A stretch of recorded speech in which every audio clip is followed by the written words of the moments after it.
আজিৰ দিনটো মোৰ প্ৰিয় নাৰীগৰাকীৰ নামত আৰু প্ৰিয় নাৰীগৰাকী হৈছে মোৰ আইতা। আজিকালি যে তেওঁৰ গা ইমানেই বেয়া হৈ থাকে, সঁচাকৈ কেতিয়াবা ভয়ে লাগে। আৰু সেইকাৰণে মই যেতিয়াই যাওঁ মই তেওঁৰ যত্ন ল'ব বিচাৰোঁ। তেওঁ যিখিনি আমাৰ মৰমৰ অভাৱ অনুভৱ কৰে, এইখিনি সময়ত সকলো মানুহে এনেকুৱা হয় চাগে যে মৰম বিচাৰি হাহাকাৰ কৰে। সেনেকৈ তেওঁ মানে আমাক সকলোকে বৰ্তমান বিচাৰি ফুৰে কাষত। যিহেতু কৰ্মব্যস্ততাৰ কাৰণে আমি তেওঁৰ কাষত থাকিব নোৱাৰোঁ সদায়, আৰু যেতিয়াই সেই সুবিধাকণ পাওঁ তেওঁৰ ওচৰত দৌৰ মাৰোঁ আৰু তেওঁৰ যত্ন লোৱাৰ অকণমানো ত্ৰুটি কৰিব নিবিচাৰোঁ। সৰুৰ পৰা যিয়ে মোক মৰম কৰি তুলি তালি ডাঙৰ কৰিলে, সেই মানুহগৰাকীৰ নামত আজিকালি মই এটা দিনো দিব নোৱাৰোঁ। সঁচাকৈ কেতিয়াবা বহুত দুখ লাগি যায়। ছোৱালী মানুহৰ জীৱনে চাগে এনেকুৱাই, আজিকালি যে নিজৰ ঘৰখনলৈ যাবলৈয়ে সময় নাপাওঁ।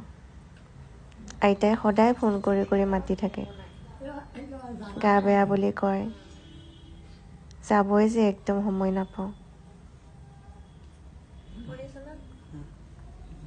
সেইকাৰণে সেই মুহূৰ্তখিনি মই সাঁচি ৰাখিব খুজিলোঁ। মোৰ জীৱনত 3গৰাকী নাৰীৰে প্ৰভাৱ আছে। এগৰাকী হ'ল মোৰ জন্মদাত্ৰী মা, আৰু এগৰাকী হ'ল মোৰ আইতা, আৰু আন এগৰাকী হ'ল মোক মৰমেৰে আৱৰাই ৰখা মোৰ বৰমা। এই 3গৰাকীৰ ধাৰ মই কেতিয়াও খুজিব নোৱাৰোঁ। আৰু তেওঁ সকলোকে ফোন কৰি কৰি ওচৰত মাতিব দিয়ে। বয়স হোৱা কাৰণেই চাগে সকলোকে কাষত বিচাৰে আপোন মানুহখিনি, আৰু আমিও যিমানখিনি পাৰোঁ তেওঁৰ অভাৱখিনি পূৰণ কৰিব খোজোঁ।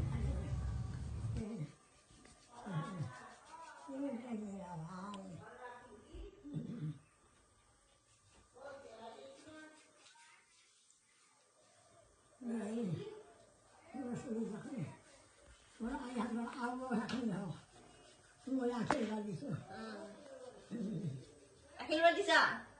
আশীৰ্বাদ দিছা?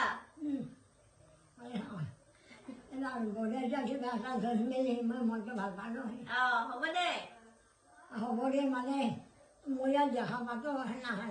পাবি দে দেখা। নাপাওঁ নাপাওঁ। কিয় নাপাবি?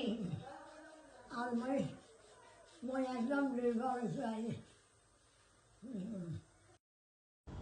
তাৰপিছত আইতাৰ লগত একেলগে শুই তেওঁক মোবাইলত ৰীল দেখালোঁ। হ'ব পাৰে আমাৰ আইতাৰ বয়স, কিন্তু তেওঁ এতিয়াও মনটো কিন্তু আমাৰ নিচিনা ডেকাই হৈ আছে। তেওঁ ফটো উঠি ভাল পায়, আমি ভিডিঅ' বনাই দিলে তেওঁ বৰ ৰস পায়, পূৰা সাজু হৈ যায়। এইজনীয়ে হ'ল আমাৰ আইতা, ৰংচঙীয়া আইতা। কিন্তু এতিয়া দেহাটো অসুস্থ হোৱাৰ কাৰণে তেওঁ বহুত দুৰ্বল হৈছে, মনো ভাঙি পৰিছে। আমি তেওঁক ভাল লগাব যিমানখিনি পাৰোঁ চেষ্টা কৰোঁ। ভাবিলে কেতিয়াবা মনটো বহুত বেয়া লাগে, এই সময়খিনিয়ে যে এদিন স্মৃতি হৈ যাব। আইতা মোৰ বহুত মৰমৰ হয়, মই বহুত ভাল পাওঁ তেওঁক। আৰু এইফালে দেখিছেনে, এইফালে ভণ্টিকো ফোনত লগাইছে, নাতিয়েকক মাতি আছে আহিবি বুলি।